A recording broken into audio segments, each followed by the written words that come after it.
créer ses propres fonctions personnalisées grâce à Lambda. Pour créer une fonction personnalisée grâce à Lambda, vous allez voir que c'est finalement assez simple. Je vais créer une formule ici, par exemple, pour retrouver le lundi d'une date, donc le premier jour de la semaine d'une date donnée. C'est pas bien compliqué. On fait ceci, moins jour somme de la date, et on renvoie 3 pour avoir 0.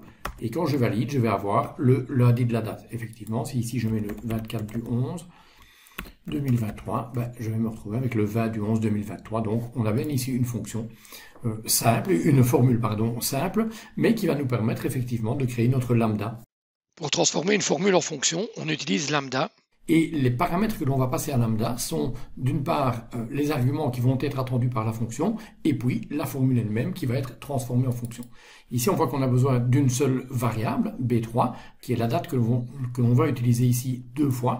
Et bien, avec la fonction lambda, je vais déclarer une variable, ici une variable que j'intitule date, et je préfixe mes variables dans lambda et dans let avec le underscore. Et puis je vais tout simplement remplacer B3 par la variable que j'ai déclarée.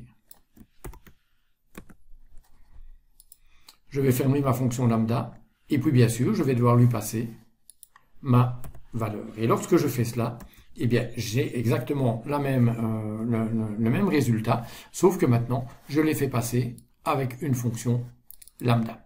Il s'agit maintenant d'enregistrer cette formule, en fait, et pour l'enregistrer, je vais la placer dans le gestionnaire de noms. Regardez ici la technique, j'ai réalisé un double-clic pour éditer ma formule, et je viens sélectionner ma formule sans prendre les arguments. Un petit CTRL-C, je sors de là avec Escape, et puis je viens dans mon gestionnaire de noms, sur l'onglet Formule, gestionnaire de noms, je vais demander un nouveau, et je vais ici lui donner un nom. Alors le nom, par exemple, ici, moi j'ai pris l'habitude, puisque ce sera une fonction de date, de mettre date point, et puis par exemple, ici, début semaine. Et je vais simplement coller dans la référence la formule que j'ai copiée tout à l'heure dans mon presse-papier.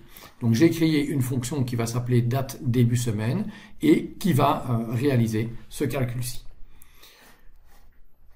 Je valide, je ferme. Comment est-ce que je l'utilise maintenant? Date, point, et je retrouve ici début de semaine. Je lui passe simplement ceci et je vais pouvoir calculer mon début de semaine.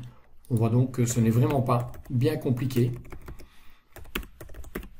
de réaliser une fonction personnalisée grâce à lambda avec Excel.